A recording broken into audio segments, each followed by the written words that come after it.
자, 반갑습니다. 시스템 분석과 설계 7주차 수업을 진행하겠습니다. 자, 7차 수업은 시스템 평가에 대한 이야기를 하겠고요. 이 시스템 평가라는 것 자체는 우리가 첫 시간에 시스템을 정의했던 것처럼 하나의 조직이 목표를 향해서 잘 진행을 하고 있는가, 그리고 그런 목표를 위해서 만들어진 그런 프로세스들이 입력과 출력, 그리고 진행하는 과정들이 정상적으로 돌아가는지를 평가하는 것을 이야기하고 있습니다. 자, 그리고 이 시스템 평가 결과로서 시스템 신뢰도가 나오게 됩니다.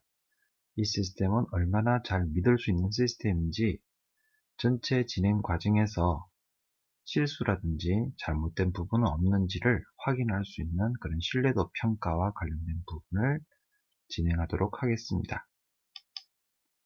자, 그리고 마지막으로 여러분들의 일상생활과 관련해서 토론도 한번 진행을 해 보겠습니다.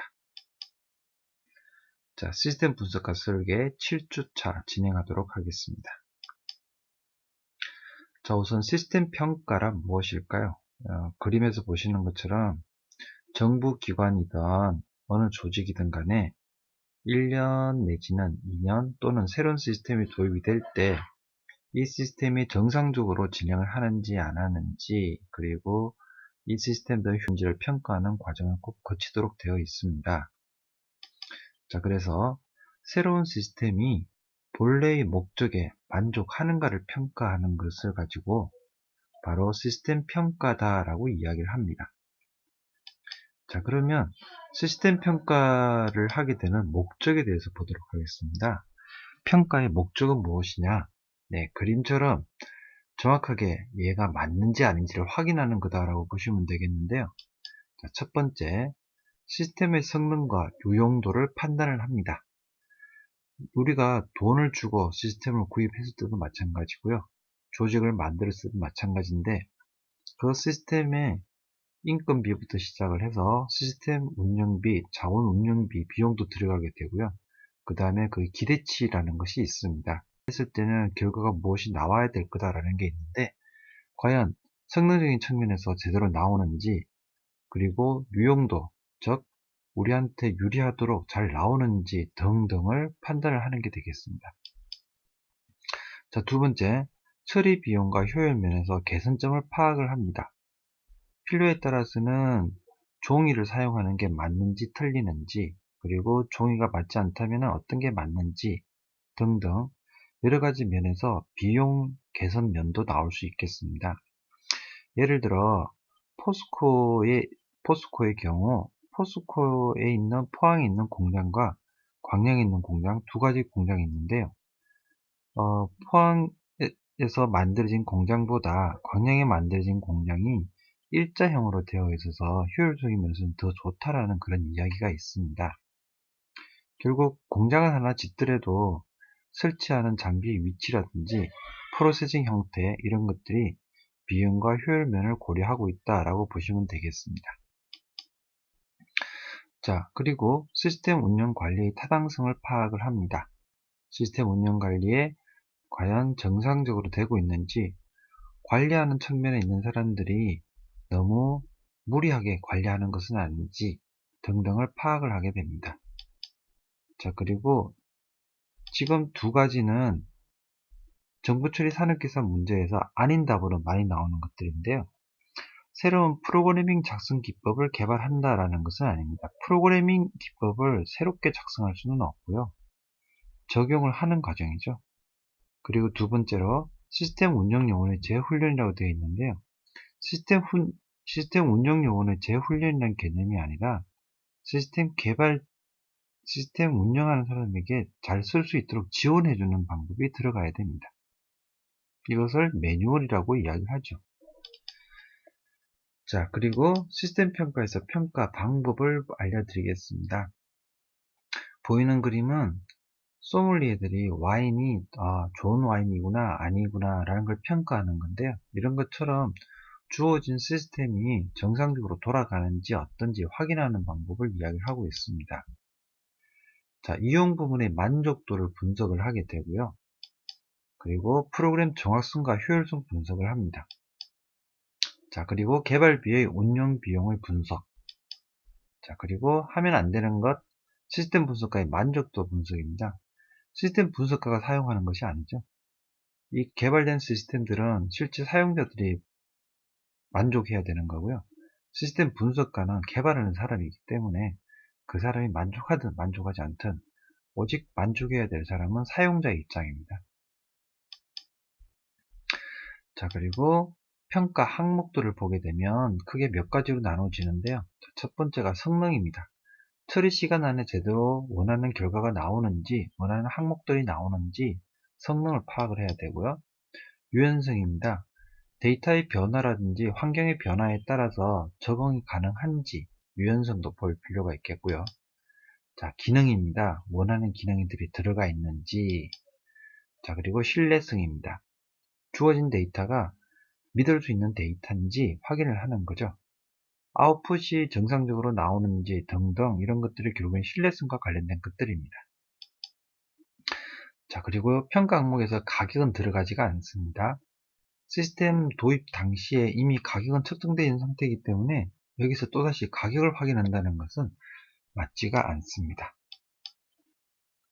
자, 시스템 평가 부분에서 우수한 시스템의 판정 기준을 보시게 되면 시스템 능력입니다. 능력이 얼마나 좋으냐, 원하는 결과를 얼마나 빠른 시간에 정확하게 뽑아낼 수 있느냐 하는 것들이 되겠고요. 신뢰성입니다. 정확하게 뽑아낼 수 있다는 것 자체는 결국 신뢰성이 높아지는 거죠. 자, 그리고 유연성입니다. 주어진 데이터 이외에 새로운 데이터가 나오더라도 원하는 결과를 만들어낼 수 있어야 됩니다. 예를 들어 현재 우리나라에 있는 사람들 중에 한국인들만 있는 걸로 알고 있지만 사실은 중국 또는 동남아 쪽에서 이민한 사람들도 있습니다. 그런 사람들이 들어왔을 때 어떻게 처리를 할 것이냐. 그 처리라는 개념은 남녀 또는 한국인 이외의 사람들이 들어왔을 때는 어떻게 처리할 것이냐 하는 그런 여러 가지 경우에 대해서도 잘 만들어져야 되는 거죠. 그 중에 하나가 코드를 보시면 되는데요. 우리 주민등록번호 같은 경우 남자, 여자를 가리키는 주민등록번호 1번, 2번을 사용을 하다가 2000년도가 넘어서면서 1번, 2번이 아닌 3번, 4번으로 바꾼 것도 어떻게 보면 시스템 유연성 중에 한 부분이다 라고 보시면 되겠습니다. 자, 앞에서 말씀드렸던 것처럼 시스템 구축 비용은 여기서 평가하지 않습니다. 자, 평가 신뢰도 측정입니다. 이 그림 보시면 아시겠지만 친구를 믿고 뒤쪽을 보지 않은 상태에서 빳빳하게 서서 넘어지고 있는데요. 여러분들 친구가 이렇게 넘어지고 있으면 어떻게 받쳐주시겠어요? 아니면 도망가시겠어요? 자, 이게 바로 신뢰도입니다.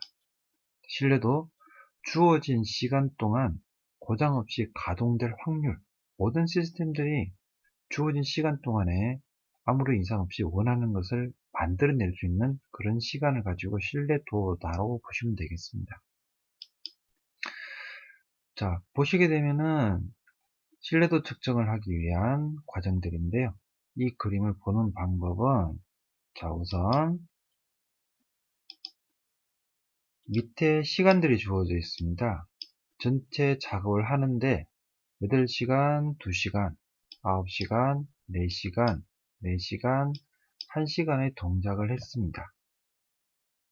자, 그런데 8시간 동안 동작하는 동안에 가동을 정상적으로 했다가 2시간 동안 고장이 났습니다. 고장이 났고요.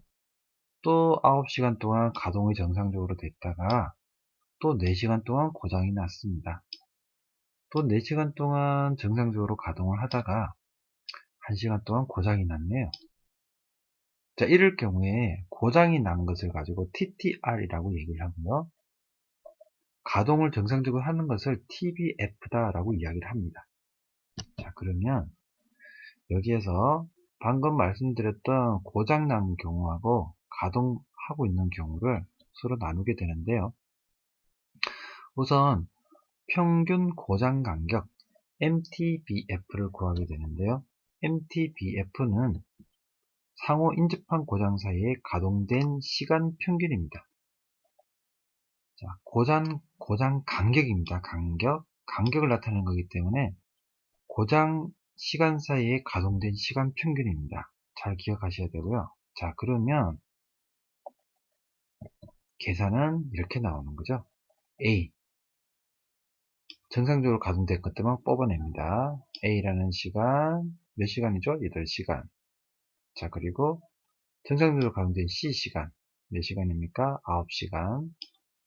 자, 그리고 이 가동 시간 4시간이 됩니다. 자, 다 합치게 되면은 대략 21시간이 나오게 되죠. 자, 21시간이 나오게 되고요. 이 개수가 몇 개냐? 1개, 2개, 3개가 되니까 3으로 나누게 됩니다. 자, 그렇게 해서 평균적으로 상호 인접한 고장사에서 가동된 시간을 찾게 되면 전부 7시간이 나오게 됩니다. MTBF가 7이라는 이야기죠. 자, 그러면 평균 수리 시간을 볼까요? 고장이 나고 난 다음에 수리한 시간은 여기는 2시간이 나왔고요. 그리고 D 4시간, 그리고 또 1시간 고장 수리를 했습니다. 자, 이럴 경우 시스템에 고장이 발생하여 가동하지 못한 시간 평균을 나타내게 되는데요. 똑같이 2 더하기 4 더하기 1 하게 되면 7이 되죠. 7 나누기 3에서 2.3의 MTTR이 나오게 됩니다. 자, 여기서 신뢰도가 나오게 되는데요. MTBF 나누기 MTBF 더하기 MTTR 하게 되면 신뢰도가 나오게 됩니다. 신뢰도 구하는 공식이 되겠습니다. 신뢰도 계산 문제는 결국에는 전체 가동 시간에서 가동 시간, 수리를 한다고 고장난 시간을 뺀 시간에서 전체 시스템 운영 시간을 빼게 되면 나누게 되면 신뢰도가 나오게 되는 거죠. 자, 이제 그럼 여러분들에 대한 하루에 대한 신뢰도는 어떻게 될까요? 그 신뢰도라고 하는 것은 본인이 본인 스스로를 믿을 수 있는 시간이다라고 볼 수도 있겠는데요. 나눠주는 워크시트를 이용을 하셔서 24시간 동안 본인의 활동 내용을 정리해 보십시오. 자, 그리고 그 내용에 보시게 되면 두 번째 항목으로 해서 목적에 도움이 되는 긍정적인 시간과 목적에 반대가 되는 부정적인 시간을 체크하도록 했습니다. 자, 거기서 체크를 해주시고요. 그 체크하시고 난 다음에 부정적인 전체 시간에서 긍정적인 시간이 몇 퍼센트 차지하는지 한번 비교를 해보시고 본인 스스로 그 부정적인 시간들을 어떻게 보완을 하면 좋을지, 그리고 긍정적인 시간들은 어떻게 하면 더 긍정적으로 사용할 수 있을지 한번 고려를 해보시면 좋을 것 같습니다. 자, 이상 시스템 분석과 설계 7주차 강의 내용을 마치도록 하겠습니다. 수고하셨습니다.